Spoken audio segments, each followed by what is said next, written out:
Hello students, आप सभी का हमारे यूट्यूब चैनल में हार्दिक स्वागत है। आज के इस वीडियो में बात करने वाले हैं पीटीईटी एग्ज़ाम 2025 सेकंड काउंसलिंग के दौरान जो सेकंड अलॉटमेंट लिस्ट जारी होती है वो कब तक जारी होगी, कितनी सीटें अभी खाली है, क्या कट ऑफ है, क्या नहीं है। ठीक है, इस पर बात की जाएगी। और साथ में ही कॉलेज जो स्टूडेंट अभी तक नहीं भर पाए हैं उन्हें कैसे कॉलेज भरना है कि उन्हें कम या ज़्यादा मार्क्स पर कॉलेज मिल जाए, और कौन कौन स्टूडेंट हैं जो यहाँ पर कॉलेज भर सकते हैं, सेकंड काउंसलिंग में भाग ले सकते हैं। वीडियो पूरा देखिएगा, और अगर आप चैनल पर नए हैं तो चैनल को सब्सक्राइब, वीडियो को लाइक और बेल आइकन ज़रूर दबा लीजिएगा। हम बात कर रहे हैं सबसे पहले PTET exam 2025 second counselling list जो है या सेकंड कॉलेज अलॉटमेंट जो लिस्ट है वो कब जारी होगी। यहाँ पर आपको एक वीडियो बनाकर पहले मैंने बेकायदा अच्छे से समझा दिया था कि क्या रहेगा, कब से कब तक कॉलेज भर सकते हो, कौन भर सकता है। पर फिर मैं वापस से आप लोगों को रिकॉल कर दूँ क्योंकि अभी लास्ट डेट थोड़ी दूर है। तो पहले तो हम बात करते हैं उन बच्चों की जो कॉलेज सेकंड जो लिस्ट है, सेकंड काउंसलिंग जो हो रही है उसमें पार्टिसिपेट कौन कौन कर सकते हैं उनकी बात करते हैं। वो स्टूडेंट जो रजिस्ट्रेशन तो करा चुके थे पर कॉलेज नहीं भर पाए थे, वो सभी स्टूडेंट यहाँ पर जो है सेकंड काउंसलिंग में वापस से कॉलेज रीचॉइस फिल कर सकते हैं। ठीक है, कॉलेज वापस से आप लोगों को भरने हैं, है ना। पुराने वाले नहीं चलेंगे क्योंकि पुराने आपने भरे ही नहीं थे, रजिस्ट्रेशन कराकर आप लोग रह गए थे। दूसरे टाइप के वो स्टूडेंट जिन्होंने रजिस्ट्रेशन तो कराया था पर फर्स्ट लिस्ट के दौरान उन्हें किसी प्रकार का कोई भी कॉलेज नहीं मिला, तो वो सभी स्टूडेंट भी इसमें पात्र हैं, वो भी यहाँ पर एलिजिबल हैं, आराम से काउंसलिंग करा सकते हैं सेकंड काउंसलिंग। 14 अगस्त लास्ट डेट है अभी, है ना। 10 अगस्त से स्टार्ट था, 14 अगस्त लास्ट डेट थी। ठीक है, मतलब कि 14 अगस्त लास्ट डेट है। ठीक, हम बात करते हैं अब उन स्टूडेंट्स की जिन्हों को फर्स्ट लिस्ट में कॉलेज तो मिल गया, रिपोर्टिंग भी करा ली, अब मूवमेंट हो गया, अब उन्होंने रिपोर्टिंग कराई नहीं कराई। तो यहाँ पर देखो ये 5 ऑप्शन आपको देखने को मिल रहा होगा, और चौथा ऑप्शन भी देखो। चौथा ऑप्शन ये कह रहा है कि वह अभ्यर्थी जो प्रथम काउंसलिंग में आवंटित महाविद्यालय में किसी कारण रिपोर्ट नहीं कर पाए वह भी द्वितीय काउंसलिंग में शामिल हो सकते हैं, जो कि मैंने आपको स्टार्टिंग में बता दिया। अब 5 पॉइंट ध्यान से पढ़ना। ऐसे अभ्यर्थी जिन्होंने अप और मूवमेंट के बाद आवंटित महाविद्यालय में रिपोर्ट नहीं किया है वह अभ्यर्थी दूसरी काउंसलिंग में आवेदन हेतु पात्र नहीं है। ठीक है, तो यहाँ पर आप लोगों को जो है अप मूवमेंट के बाद जो भी कॉलेज मिला था उसमें आप लोगों को रिपोर्टिंग नहीं कराई है अगर जिसने भी, तो वो यहाँ पर दूसरी काउंसलिंग में भी भाग नहीं ले सकता, ऐसा कुछ कहा गया है। द्वितीय काउंसलिंग में अगर आपको शामिल होना है तो वापस से आप लोगों को सारे कॉलेज नए भरने होंगे, वापस से भरना होगा, यानी कि ये है। ठीक है, रजिस्ट्रेशन फीस एक ही बार लगेगी आप लोगों की, बार बार नहीं लगेगी। जब भी आपको कॉलेज अलॉट होते हैं तो वो कैसे होते हैं, सीटें कितनी खाली है उस पर बात करते हैं। पहले 45% सीटें अभी खाली हैं, कुछ न्यूज़पेपर्स के हिसाब से मैं आपको बता रहा हूँ, है ना। 45% सीटें खाली हैं, 55 सीटें लगभग फर्स्ट काउंसलिंग के दौरान भर चुकी है, और 45% खाली है। तो आप लोग समझ जाइएगा कि अभी आपके बहुत ज़्यादा चांस है नंबर आने के। कट ऑफ की मैं आपको क्लियर बोल दूं, कट ऑफ कोई ऑफिशियल जारी नहीं होती है कि इतने से इतने नंबर वाले बच्चों को जो है कॉलेज मिलेगा ही मिलेगा, ऐसा नहीं है। यहाँ पर पीटीईटी एग्ज़ाम में हर बार ही, एक बार नहीं हर बार ही कॉलेज अलॉट होने का तरीका बहुत अलग होता है।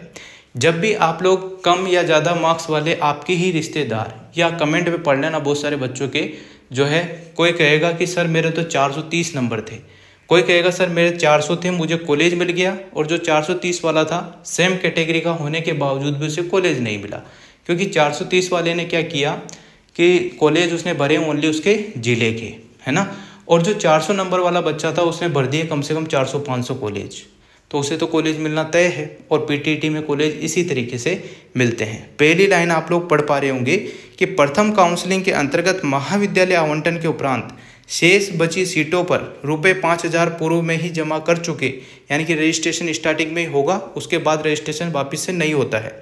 अभ्यर्थियों को सीट जो आवंटन है वो मेरिट के हिसाब से मिलती है, उसके बाद उसमें जो संकाय है, मतलब कि जो उसका स्ट्रीम कौन सी है, संकाय मतलब कि विज्ञान है, कॉमर्स है, आर्ट्स है, ऐसे फिर उसमें भी श्रेणी के अनुसार उसको जो है कैटेगरी के हिसाब से सीटें अलॉट होती है।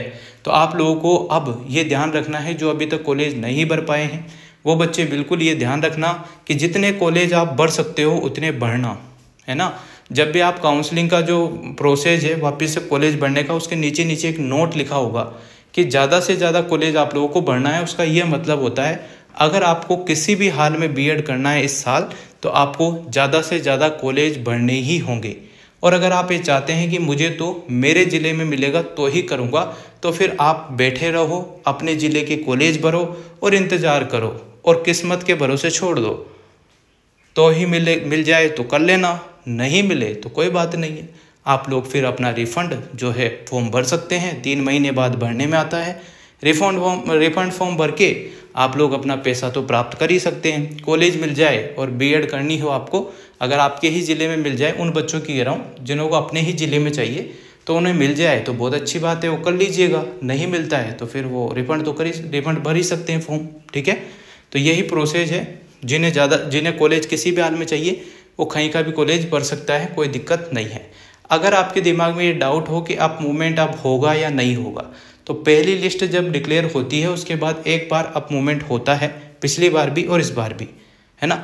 और अब सेकंड लिस्ट के बाद कोई अप मूवमेंट होने की संभावना कतई नहीं है, ये भी आप लोग ध्यान रखें। और जो कॉलेज आपको मिलता है आप रिपोर्टिंग तभी कराएं जब आपको लग रहा हो कि हाँ मैं यहाँ से कर सकता हूँ, तभी आप लोग 22,000 रुपये जो है एडमिशन फ़ीस दें।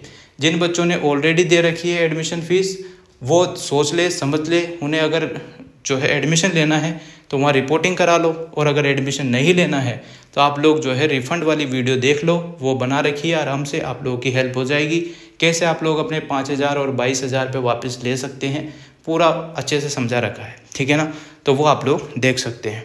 कट ऑफ आपको मैंने क्लियर कर ही दिया है कि कोई फिक्स नहीं होती है।